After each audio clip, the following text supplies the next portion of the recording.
A'udzubillahi minasyaitonirrajim. Bismillahirrahmanirrahim. Alhamdulillahirabbil alamin. Nahmaduhu wa nasta'inuhu wa nastahdihi wa nastaghfiruh wa na'udzubillahi min syururi anfusina wa min sayyiati a'malina. Man yahdihillahu fala mudhillalah wa man yudlilhu fala hadiyalah.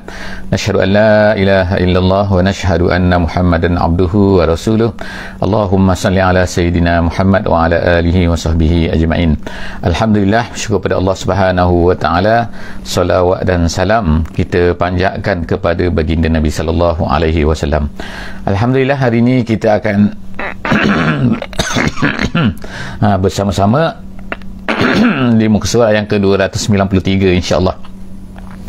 Hari ini kita telah berada di muka surat yang terakhir daripada surah Isra, muka surat yang terakhir daripada muka surat surah Isra ni.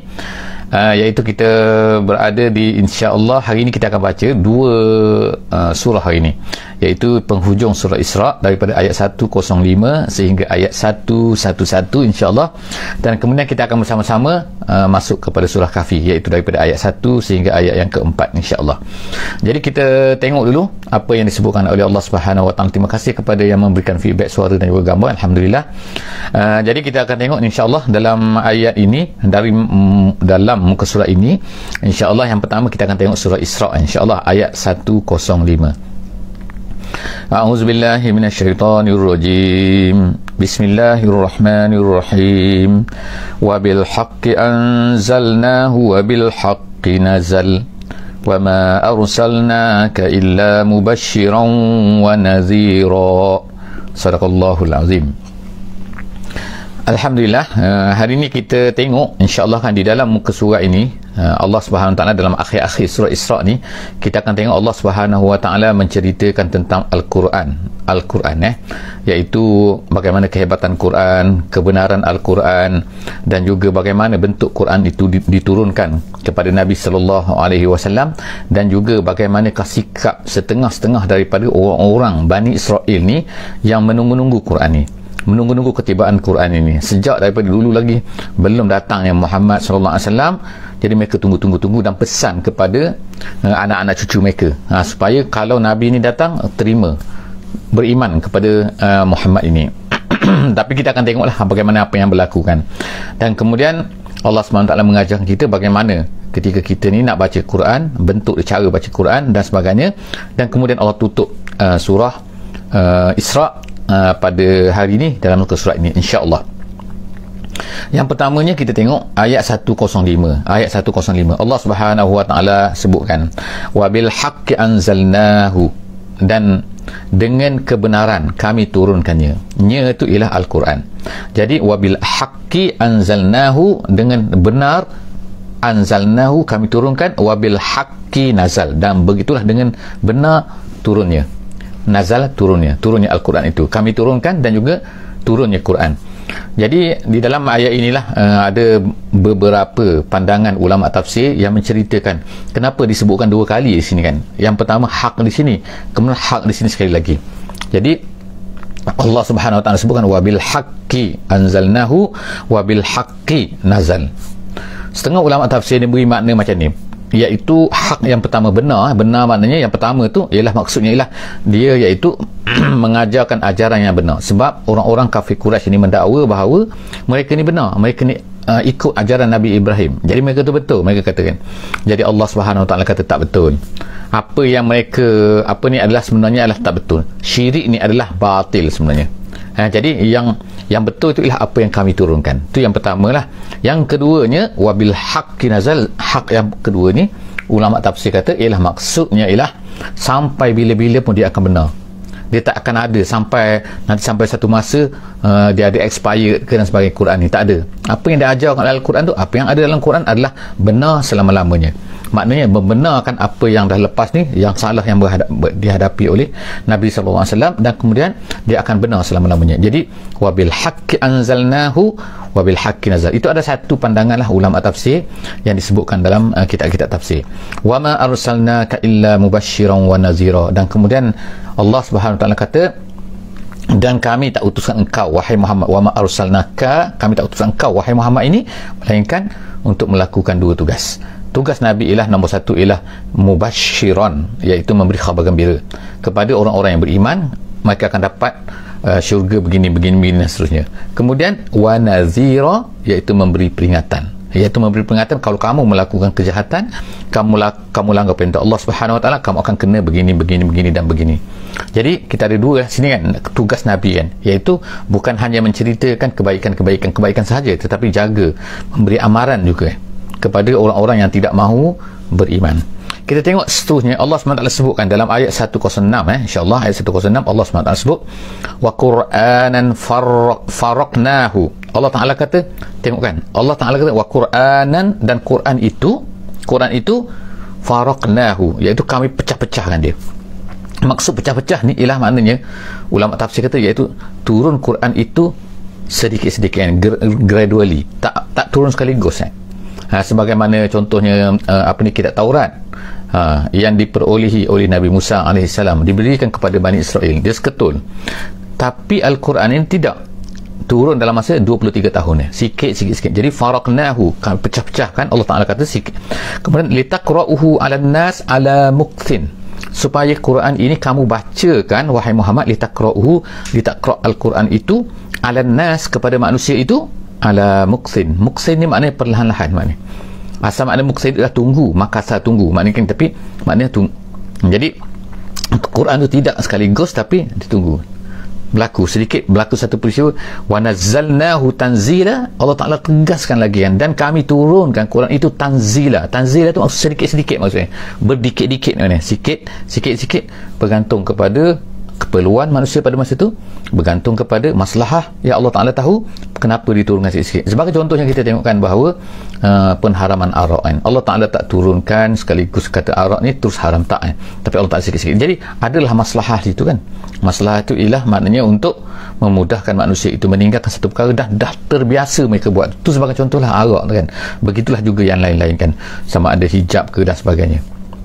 Kemudian jadi Allah Ta'ala kata dalam ayat 107, insya-Allah ayat 107, kul, katakan wahai Muhammad kepada orang-orang kafir ni, orang-orang yang di hadapan kamu ni, katakan aminu bihi aw la tu'minu, katakan aminu bihi, berimanlah kamu dengannya, aw la tu'minu, ataupun kamu tak nak beriman. Ini ulama kata ialah maksudnya tahdid. Tahdid ni maksud ancaman. Maknanya ialah beriman ataupun kamu tak nak beriman. Okey, tak apa, kamu ingat, kalau kamu tak nak beriman, kamu fikir kalau kamu tak nak beriman ini, maka ia akan menjejaskan Allah Subhanahu Wa Taala. No, dia tak akan menjejaskan apa-apa pun. Allah Subhanahu Wa Taala tetap begitu. Jadi kamu fikir kamu akan merendahkan Allah dengan kamu tidak beriman. Jadi sebab itulah kata kul aminu bihi aw la tu'minu. Kamu nak beriman ke, kamu tak nak beriman ke, kamu jangan fikir kamu ni akan mengefek Allah Subhanahu Wa Taala.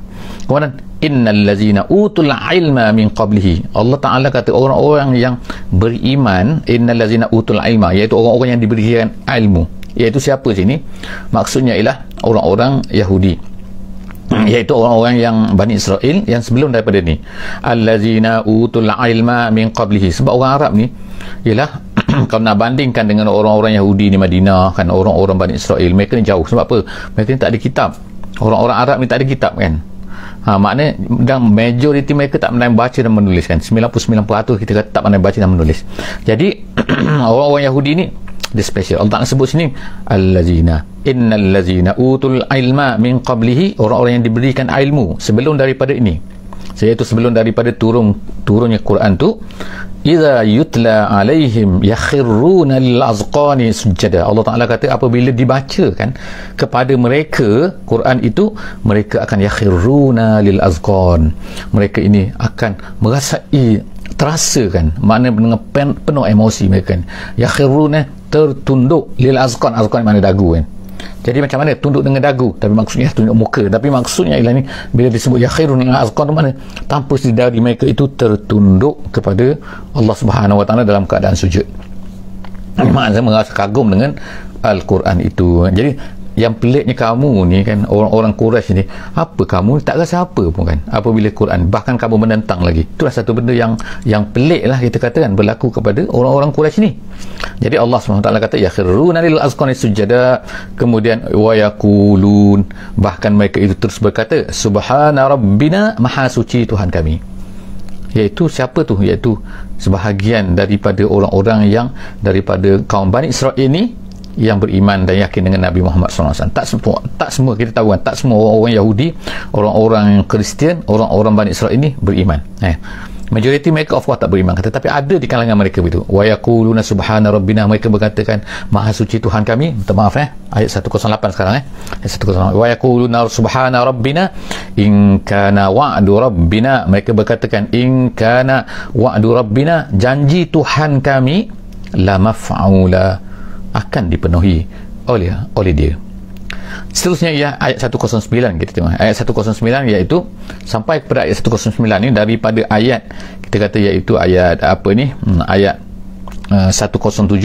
Jadi ayat 107, ayat 108, ayat 109 ni ialah tempat di mana sujud disunatkan sujud.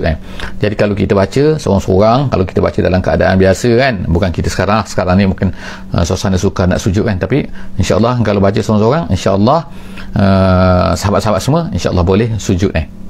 Tapi of course lah kan, dalam mazhab Syafi'i mestilah ada wuduk, mesti menghadap kiblat, tutup aurat dan sebagainya kan, sama seperti sembahyang niat kan, kita ni nak sujud sajadah. Ini sajadah walaupun bukannya surah sajadah tapi sebab ada banyak-banyak tempat kan, belas tempat dalam Quran ni yang mana sunatkan sujud apabila baca ayat-ayat ni. Jadi antaranya ialah ayat yang kita baca sekarang ni. Jadi Allah SWT sebut sini wa yakhiruna lil azqan. Mereka ini yakhiruna makna tunduk, lil azqan dagu tu iaitu tunduk, yabkuna wa yaziduhum, mereka tu dalam keadaan menangis.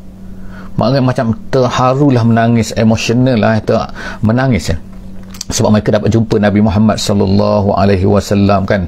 Jadi macam itulah kan, dapat jumpa dengan Quran kan, wa yaziduhum khusyu'a, dan akan bertambah lagi lah khusyuk mereka kepada Allah Subhanahu wa taala. Tu ayat 109 jadi jangan lupa insya-Allah kalau baca seorang-seorang insya-Allah boleh sujud insya-Allah. Seterusnya ayat 110, iaitu kita dua ayat lagi Qul Allah awida'ur rahman. Allah Subhanahu wa taala perintahkan kepada Nabi kita sallallahu alaihi wasallam, ud'ullah, berdoalah kamu kepada Allah, awida'ur rahman, atau berdoalah kamu kepada Rahman. Ya, sama saja kan. Allah Subhanahu wa taala ayyamma tad'u falahul asmaul husna kan. Apa saja yang kamu doakan maka bagi dia Asmaul Husna, maknanya gunakan nama apa saja kan. Asmaul Husna ada 99, jadi gunakan nama saja, ya Allah, ya Rahman, ya Salam, ya Muhaimin, ya apa, semua tu adalah merupakan nama-nama Allah Subhanahu wa taala. Jadi serulah nama Allah itu. Jadi Allah Taala kata sama saja, mana saja ayyamma tad'u falahul asmaul husna, dia mempunyai baginya ada al asma'u al husna. Kemudian Allah Subhanahu wa taala kata sini, wala tajhar bi salatika, janganlah kamu ni dalam doa kamu tu janganlah terlalu kuat, wala tajhar, kuat kan, bi salatika, dengan doa kamu tu, wala tukhafit biha, dan jangan pula terlalu perlahan, rendah sangat suaranya kan. Jadi dikatakan bahawa ada dalam disebutkan oleh ulama-ulama hadis tentang peristiwa, iaitu Nabi SAW pernah bertanya kepada Abu Bakar radhiyallahu anhu. Nabi tanya Abu Bakar, ya Abu Bakar, kenapa kamu ni perlahan sangat doa kamu? Jadi dia kata, Abu Bakar menjawab, dia kata unaji Rabbi, dia kata aku bermunajat kepada Allah, aku ni mana Allah Ta'ala ni tahu apa yang aku nak kan, jadi aku tak perlu kuat-kuat ya Rasulullah. Nabi kata bagus. Kemudian Nabi jumpa pula Abu Umar Al-Khattab lah kan, biasalah dengan dia punya sikap, style dia kan. Nabi tanya Umar kan, ya Umar, sebab Umar ni bila berdoa kuat, bila sembahyang kuat, jadi Nabi SAW tanya, wahai Umar, kenapa awak ni kuat ni? Dia kata, aku ya Allah, aku ni nak halau syaitan ya Allah. Ya Rasulullah, ya Rasulullah, aku ni nak halau syaitan, dan aku tak nak mengantuk kan. Jadi sebab tu aku kuat. Nabi kata okey, bagus.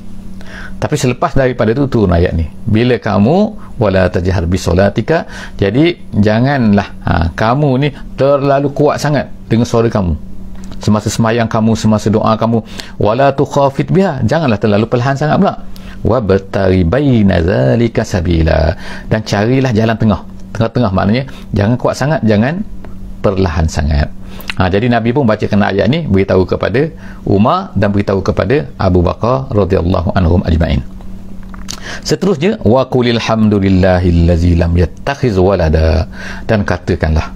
Ayat yang terakhir daripada surah Isra ni, kita kan dah sampai kepada ayat 111 insya-Allah, minta maaf. Ayat 11, Allah SWT kata wa qulil hamdulillah allazi lam yattakhiz walada. Allah Taala beritahu, Maha suci Allah Subhanahu wa taala, subhanallah, Maha suci Allah Subhanahu wa taala, alhamdulillah, segala puji bagi Allah, allazi lam yattakhiz walada, yang tak ambil anak. Mana Allah Ta'ala tak ada anak. Tegas lagi kan, nak tegaskan lagi kepada orang Yahudi ni kan. Waalaikumsalam warahmatullahi wabarakatuh. Lam yattakhiz walada wa lam yakul lahu syarikun, dan Allah ni tak ada syarik, tak ada sekutu, sebagaimana dakwaan orang-orang musyrik Mekah. Jadi maknanya orang musyrik Mekah ke, orang Kristian ke, orang Yahudi ke yang mengatakan Allah Ta'ala ni ada anak, ataupun orang musyrik yang kata Allah Ta'ala ni ada syirik, Allah Ta'ala kata sini walam yakul lahu syarik full mulki, dalam kerajaannya, dalam kekuasaannya, walam yakul lahu waliyun minaz zulli, dan begitu juga Allah ni tak perlukan kepada penolong. Penolong artinya ialah iaitu apa? Kan sebab minaz zulli, zulli maknanya rendah, hina, lemah kan. Jadi maknanya Allah tak lemah. Allah tak lemah sehingga memerlukan kepada penolong. Jadi tak ada benda tu kan. Jadi maknanya Allah tak ada syirik. Allah ni tak ada anak. Allah ni tak ada penolong, tak perlukan kepada penolong tu. Allah Ta'ala tu maha kaya, maha hebat. Wa kabbirhu takbira, dan besarkan Allah Subhanahu wa ta'ala. Wa kabbirhu, Allahu akbar. Wa kabbirhu takbira, besarkan Allah dengan sebesar-besarnya. Alhamdulillah, kita telah tamat ayat daripada surah Isra, dan sekarang kita akan masuk pula kepada surah Kahfi. Masya Allah kan, apabila sampai kepada surah Kahfi ni, ialah kita telah sampai kepada hampir-hampir pertengahan al-Mashaf, pertengahan Mashaf, dan dikatakan ada satu ayat nanti kita akan jumpa ayat di mana di situlah tengah-tengah Mashaf. Jadi kita tengok sekarang ni, begitu jugalah tafsir Jalalain yang menjadi rujukan kami semasa mengendalikan dalam sesi kita ni kan, sesi tadabbur setiap hari ni. Kita banyak menggunakan tafsir Jalalain, tafsir yang masyhur di kalangan di dalam dunia ni. Sebenarnya ialah yang ditulis oleh dua orang ulama daripada mazhab Syafi'i. Yang pertama bernama ialah Jalaluddin Al-Mahalli, dan yang kedua ialah Jalaluddin As-Sayuti. Jadi kedua-dua orang ini adalah ulama yang telah menuliskan. Jadi separuh yang pertama, iaitu daripada Al-Baqarah sampai kepada surah Isra. Kita menamatkan Isra sebentar tadi kan. Maknanya ialah itu ditulis oleh, dalam tafsiran itu ditulis oleh Jalaluddin As-Sayuti. Kemudian disambung, sebenarnya bukan disambung tapi dituliskan awalnya oleh Jalaluddin Al-Mahalli daripada surah Al-Kahfi ni sehinggalah tamat Mashaf ni. Jadi sekarang ni kalau ikut tafsirnya ialah ditulis oleh dua orang tu. Bermulalah Syekh Jalaluddin Al-Mahalli. Sebenarnya Syekh Jalaluddin Al-Mahalli menulis lebih awal. Dia menuliskan start daripada Al-Kahfi sehingga tamat. Kemudian dia memulakan dengan Al-Fatihah, kemudian dia meninggal, kemudian disambung balik oleh Syekh Jalaluddin As-Sayuti. Kedua tu orang adalah ulama daripada Mesir yang sangat hebat lah pada masa tu, dengan melahirkan ulama-ulama yang sangat ramai, even sekarang pun. Jadi insya-Allah kita akan tengok surah Al-Kahfi ni pertengahan Mashaf lah kita katakan, iaitu surah Kahfi ini adalah turunnya di Mekah Al-Mukarramah, semasa dikatakan oleh kebanyakan daripada ulama-ulama tafsir turun iaitu semasa tahun yang kelima kenabian. Tahun yang kelima kenabian, bukan kelima hijrah tapi kelima kenabian, iaitu satu masa di mana Nabi SAW menghadapi serangan yang dahsyat daripada orang-orang kafir Mekah. Bila Nabi SAW memulakan dakwah secara terbuka, maka banyaklah orang kafir Mekah ni mengata ini, menuduh ini dan sebagainya, melakukan penyiksaan dan sebagainya. Dan dikatakan bahawa surah Kahfi ini turun sebelum daripada sahabat-sahabat pergi berhijrah ke Habasyah. Sahabat-sahabat pergi hijrah ke Habasyah pada tahun yang kelima. Jadi sebelum daripada itu turun surah ni. Dan dikatakan sebabnya diriwayatkan oleh ulama-ulama tafsir, sebab turunnya surah ini ialah kerana orang-orang kafir Mekah ni dia berfikir kan, dia nak cover juga, mereka nak tutup juga, nak tolak juga Muhammad ni.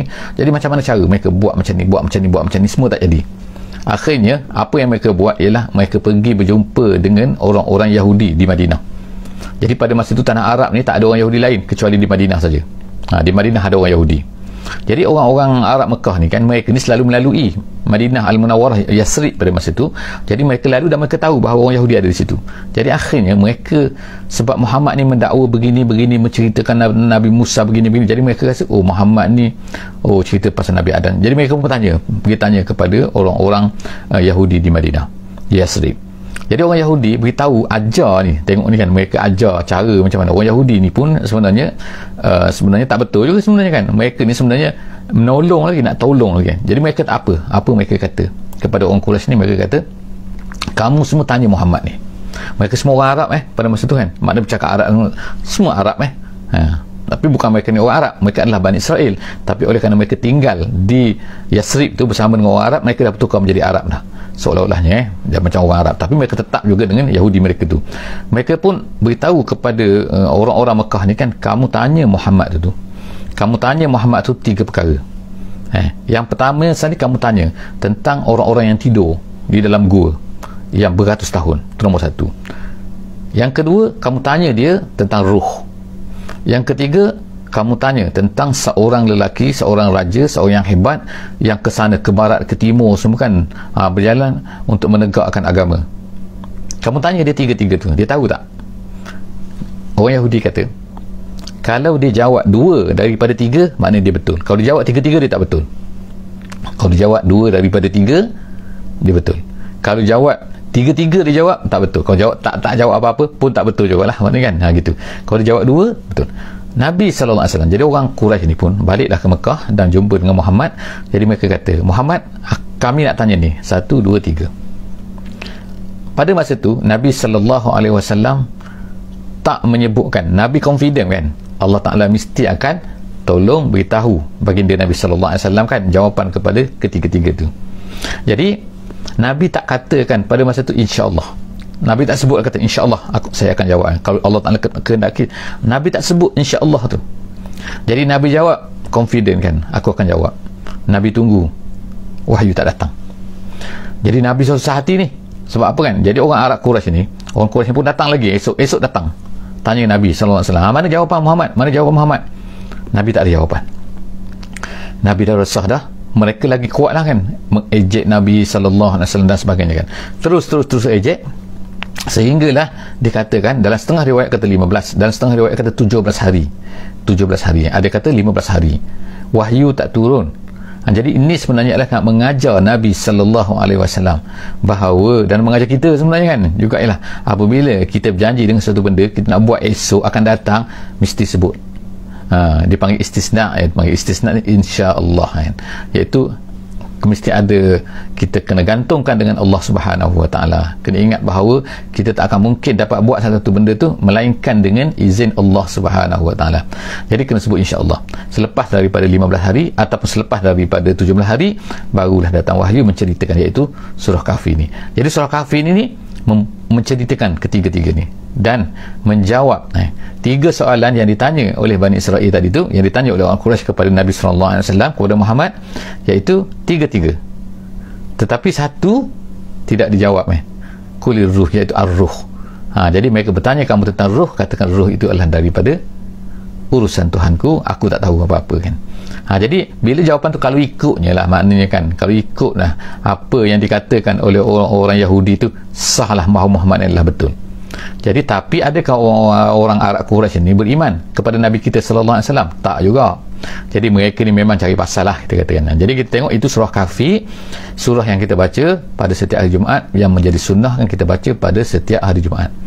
Dalam hadis ada disebutkan sesiapa yang menghafal 10 ayat yang awal, ada setengah riwayat kata 10 ayat yang akhir. Jadi ada 2 riwayat satu kata 10 ayat yang awal, ada kata 10 ayat yang terakhir daripada surah Kahfi ini, maka dia akan terpelihara daripada fitnah Dajjal. Jadi ulama-ulama mengulaskan perkara ni kan. Kenapa? Kerana jadi majoriti ulama mengatakan begini, kerana surah Kahfi ini mempunyai 4 perkara, yang mana 4 perkara ini yang dipanggil sebagai fitnah, iaitu ujian kepada kita semua. Ujian-ujian ini 4 ujian ini akan dibawa tu oleh Al-Masih Dajjal tu. Dajjal nanti di akhir zaman dia akan datang, dia akan bawa empat-empat ni. Apakah empat-empat ni? Iaitu yang pertama fitnah agama, yang keduanya ialah fitnah dunia, yang ketiga ialah fitnah ilmu, dan yang keempat ialah fitnah kekuasaan. Kita tengok dalam surah Kahfi ni ada diceritakan. Jadi sebab itulah bila Nabi SAW sebut kan 10 hafal 10 ayat ni, yang pertama ataupun 10 ayat yang terakhir daripada surah Kahfi ni, dia akan, Allah Ta'ala akan selamatkan dia daripada ni. Ialah setengah ulama kata bukanlah maksudnya hafal semata-mata hafal sahaja kan, tetapi maksudnya ialah faham makna apa yang terkandung di dalam surah Kahfi ni kan, dan kita beringat ambil pengajaran daripada apa yang disebutkan oleh Allah SWT dalam surah Kahfi ni. Jadi insya-Allah surah Kahfi, surah gua, nama dia gua, ialah nama itulah banyak benda-benda yang kita rasa tak tahu, banyak misteri kan. Jadi insya-Allah kita akan tengok apa dia. A'udzubillahi minasyaitonirrajim. Bismillahirrahmanirrahim. Alhamdulillahillazi anzala ala 'abdihil kitab wa lam yaj'al lahu 'iwaja. Alhamdulillah, segala puji bagi Allah yang telah menurunkan kepada abdihi, hambanya iaitu Muhammad sallallahu alaihi wasallam, Alkitab iaitu Al-Quran. Jadi maha suci Allah Subhanahu wa taala, segala puji bagi Allah yang telah menurunkan kepada Nabi Muhammad sallallahu alaihi wasallam Quran, walam yaj'al lahu iwaja, dan Allah Taala tak jadikan pada Quran itu iwaja. Iwaja ni ialah bengkang-bengkok. Iwaja adalah maksudnya ialah tanaqud, kata tafsir Jalalain, iaitu pertentangan. Makna tak ada benda yang bertentang dalam Quran. Di sini sebut lain, di sini sebut lain, tak ada. Walaupun setengah-setengah orang nampak macam adalah, sebenarnya orang tu tak faham sebenarnya. Memang ada. Kalau kita tengok dalam video dalam YouTube kan ada, iaitu contohnya ialah Ahmad Didat daripada Afrika Selatan dulu. Dia ada satu debat di dalam YouTube kan, debat dengan seorang padri daripada Amerika yang pandai bahasa Arab. Jadi dia kata Quran ni ada bertentangan ni, tak betul ni kan. Jadi telah dijawab oleh Ahmad Didat, sebenarnya ialah awak yang tak pandai, awak yang tak tahu makna perkataan tu kan. Jadi Allah SWT sebut ni tak ada wajah, tak ada tanakut, tak ada yang tak betul, tak ada yang bengkang-bengkok, tak ada yang sengit, tak ada yang gini, tak ada. Quran ni adalah qiyaman, dia kata. Quran kata ni, Allah SWT kata qayyiman. Qayyiman tu lah maknanya mustaqiman. Jadi qayyiman maksudnya lah maksudnya ialah lurus. Maksudnya lurus maknanya benar. Jadi setengah ulama kata ialah maksudnya, setengah ulama kata maksudnya dia akan teguh sampai bila-bila pun dia akan tetap macam tu, tak akan ada orang yang mampu boleh mengubah Al-Quran itu. Jadi qayyiman, Allah SWT kata liyunzira ba'san syadida. Quran itu adalah untuk apa? Untuk liyunzira ba'san. Ba'san situ maksudnya ialah azab yang pedih. Azab yang pedih daripada Allah Subhanahu wa taala, min ladunhu, daripada Allah Subhanahu wa taala, wa yubashshiral mu'minina allazina ya'maluna as-solihat anna lahum ajran hasana. Datang daripada Allah ni. Jadi ada dua benda dalam Quran ni. Yang pertama sekali ialah liyunzira ba'san syadida. Yang pertama mengancam azab yang pedih kalau orang-orang itu tidak beriman. Tapi dalam masa yang sama juga Al-Quran itulah yubashshiral mu'minin, memberi khabar gembira kepada orang beriman, yang mana yang beramal soleh, bahawa bagi mereka itu mereka akan mendapat ajran hasana, mereka akan mendapat pahala yang baik, upah yang baik, ganjaran yang baik daripada Allah Subhanahu wa taala kalau mereka itu beramal soleh dan juga beriman. Jadi maknanya Quran ni ada dua-dua. Sebagaimana kita baca tadi kan, dalam surah Isra tadi juga kan, ayat 105 surah Isra tadi juga Allah Ta'ala menceritakan perkara yang sama kan, bahawa Nabi Muhammad ni adalah basyiran wa nazira, mubasyiran wa nazira. Dalam ayat ini Allah Ta'ala kata Quran ini mengandungi dua perkara itu. Kemudian seterusnya Allah Ta'ala kata makisina fihi abada, mereka itu iaitu mereka orang beriman itu akan tetap berada dalam fihi, iaitu fil jannah maksud situ kan. Makna fihi itu di dalam kenikmatan, di dalam kesenangan selama-lamanya, bukan sekejap-sekejap. Kemudian wa yunziral ladzina qalu ittakhazallahu walada. Allah Ta'ala sekali lagi patah balik ceritakan apakah yang akan terkena kepada orang-orang yang tidak beriman itu. Orang tak beriman itu Allah Ta'ala kata wa yunziral ladzina qalu ittakhazallahu walada. Kejahatan yang dilakukan oleh manusia juga iaitu yang mengatakan bahawa Allah ini ada anak, Allah ini ada begini dan begini. Jadi sampai ke situ insya-Allah kan ayat yang keempat kita tengok dah dalam surah Kahfi ni Allah Ta'ala ceritakan ni starting dia begini. Maka insya-Allah kita akan jumpa lagi insya-Allah di dalam muka surat 294 surah Kahfi akan datang insya-Allah. Aku qauli hadza wa astaghfirullahal azim li wa lakum. Jangan lupa insya-Allah untuk share apa yang telah kita sama-sama ceritakan pada hari ini. Link kita insya-Allah sila follow insya-Allah, sila like, sila subscribe bagi belum subscribe lagi insya-Allah. Setiap hari insya-Allah pukul 6.30 insya-Allah. Aku qauli hadza wa astaghfirullahal azim li wa lakum. Bismillahirrahmanirrahim. Wal 'asri innal insana lafi khusr illa allazina amanu wa 'amilus solihat wa tawasaw bil haqqi wa tawasaw bis sabr. Wassalamualaikum warahmatullahi wabarakatuh.